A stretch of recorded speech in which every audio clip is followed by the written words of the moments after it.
This is the Locked On Jets podcast, part of the Locked On Podcast Network, your team every day. It's Sunday, September 25th, 2022, and I'm your host, John B. from GanggreenNation.com, here with a post-game podcast as the Jets lose to the Cincinnati Bengals 27-12 at MetLife Stadium this afternoon.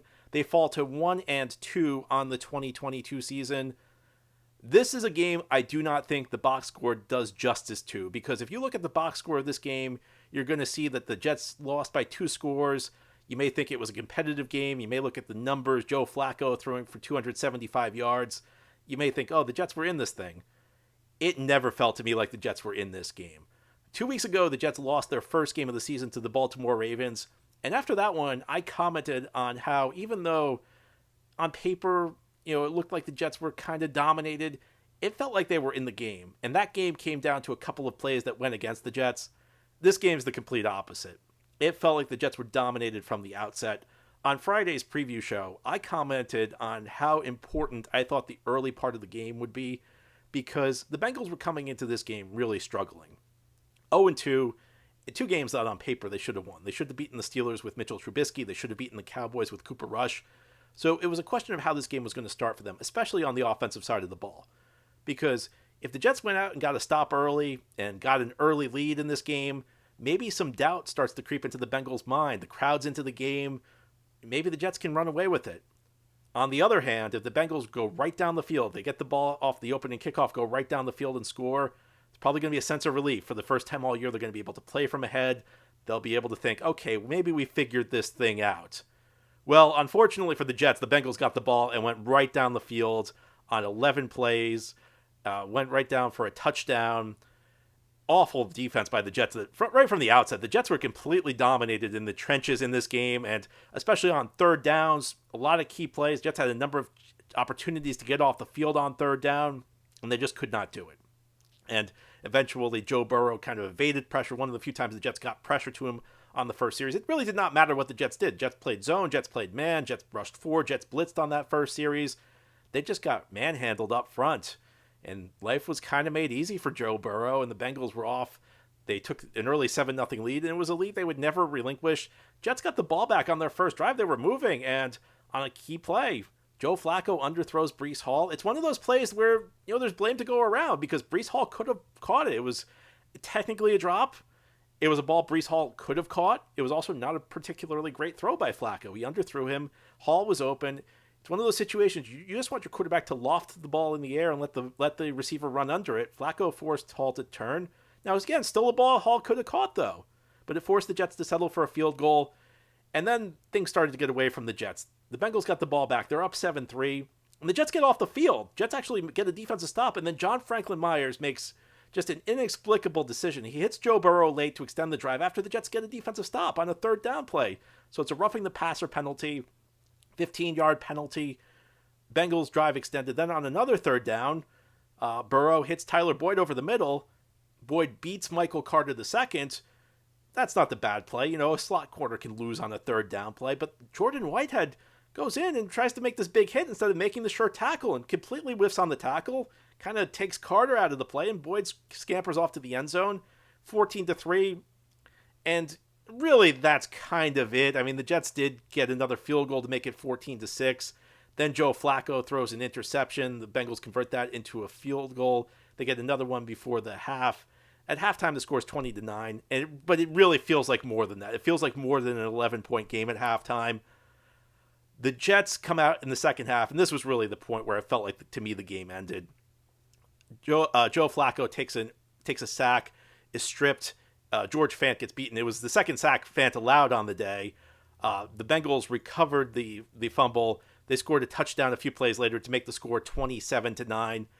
Even though the Jets kicked a field goal, they got it back to 2 scores. They actually were driving in the fourth quarter, down 27-12. It just never felt to me like they were in the game.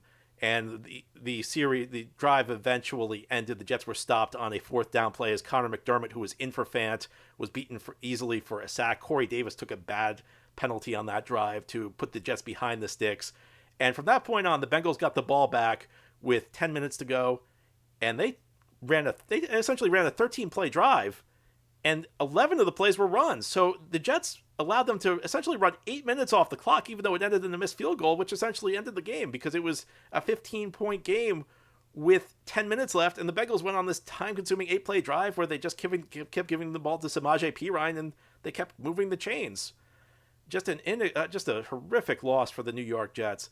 And as we continue on this Sunday post-cap show, we're going to talk about what went wrong, and it was an awful lot. Nobody can be particularly happy, except maybe the kicker with their performance. We'll talk about who really stood out, though, as players who cost the Jets this game. That's as we continue on this Sunday post-cap.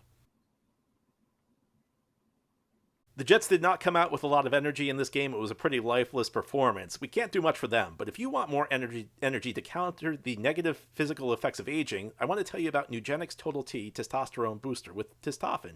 It will help you turn back the clock, re-energize your workouts, and get you better results at the gym. It'll help you look and feel like the man you really want to be. Nugenix Total T contains man-boosting key ingredients like testofen. It's been validated in 5 clinical studies shown to boost free testosterone levels in men. Because Nugenix Total T boosts free testosterone that the aging process robs, you'll feel stronger, leaner, with more energy and drive, and more passion too. Nugenix Total T is the #1 selling testosterone booster at GNC. Now get a complimentary bottle of Nugenix Total T when you text NFL to 231231. Text now and get a bottle of Nugenix Thermo, their most powerful fat incinerator ever, with key ingredients to help you get back into shape fast, absolutely free. Text NFL 231231. Again, that's text NFL 231231. Message and data rates may apply. Terms apply. Available at nugenix.com/terms.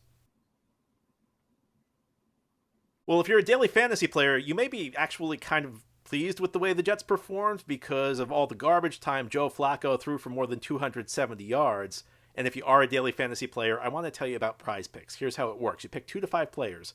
If they score more or less than their PrizePicks projection, you can win up to 10 times your money on any entry. There's no competing against other people. It's just you versus the projections available. And PrizePicks offers projections on any sport you want.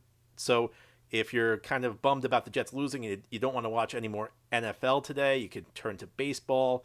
You can turn to golf, college football around the corner. College basketball will be in play. There's esports, and yes, there's even disc golf, along with all these other sports. Entries can be made in less than 60 seconds. It's that easy.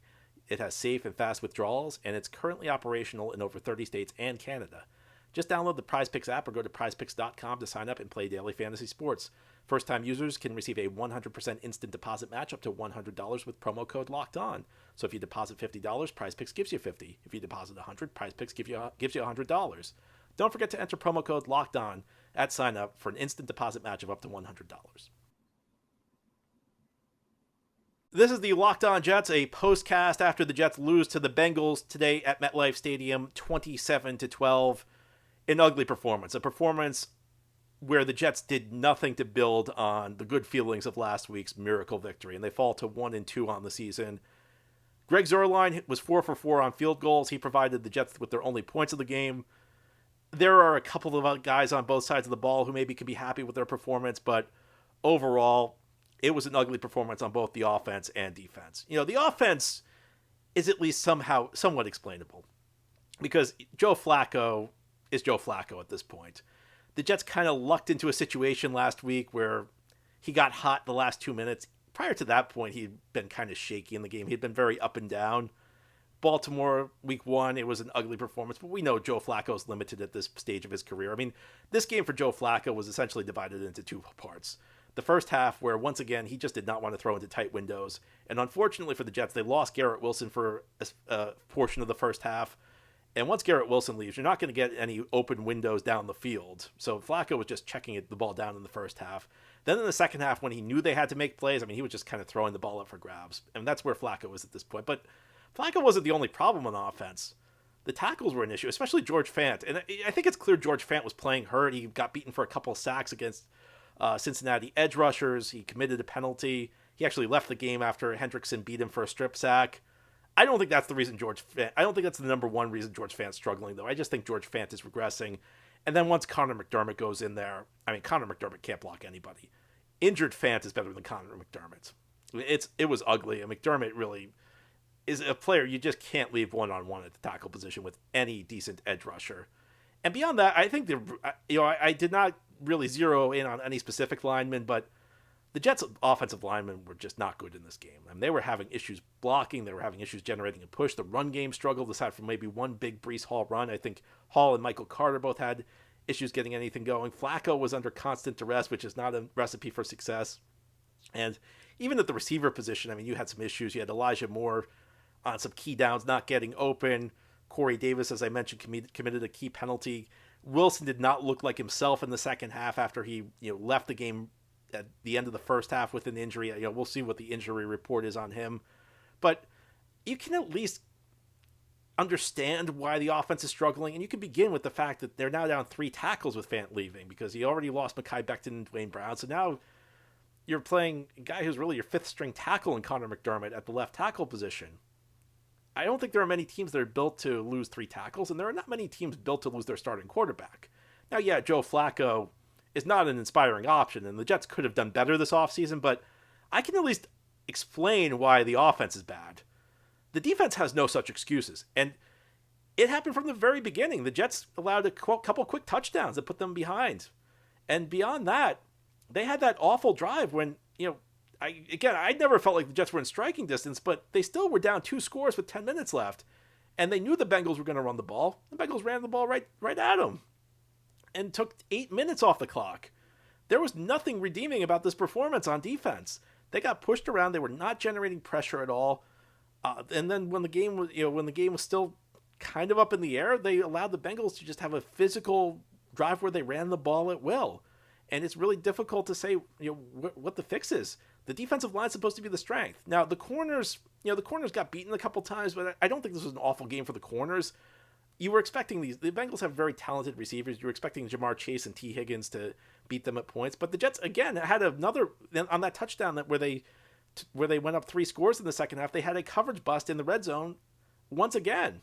This is the 4th touchdown the Jets have allowed a coverage bust on in 3 weeks, where nobody covered Jamar Chase. So even then you have issues in the back of the defense. You had LaMarcus Joyner just taking a cheap shot, committing a personal foul penalty on a helmet-to-helmet hit. It was just a cheap shot. Jordan Whitehead whiffing. But more than anything, I think we know the issues at the safety position right now. The Jets did a horrible job getting to Joe Burrow. Even the instances where they were collapsing the pocket, even when they were generating pressure, nobody was finishing on the sacks. This defensive line is supposed to be a strength. And unlike the offensive side of the ball, at least on the offense, you could say there are injuries. Maybe things will get better if guys get healthy later in the year. The defensive line's underperforming, and this is the 2nd straight week where the Jets defense played horribly. So, I said it last week after the comeback win that the miracle kind of obscured how bad the defense was. Well, there was no miracle to obscure it this week. You have to be concerned with both sides of the ball, but especially this defense, because the defense is not having the same level of injuries at key spots as the offense is, and I don't know what the solution is. They need to start getting better performances. And we'll talk about that ahead this week on the Locked On Jets podcast. Again, this is a daily podcast that covers the New York Jets. We have new episodes each day, Monday through Friday. Tomorrow, we'll have a fuller game recap. We will break down what happened in more detail. But that's all for right now. This has been the Locked On Jets podcast, part of the Locked On Podcast Network. Your team every day is our motto. If you enjoy the show, subscribe to it where you're watching or listening. If you're listening on a podcast source, please give the show a 5-star review. If you're watching on YouTube, please give this episode a big thumbs up. Have a great Sunday night, everybody. Again, we'll be back tomorrow with a full game recap as the Bengals defeat the New York Jets at the Meadowlands 27-12 here in Week 3.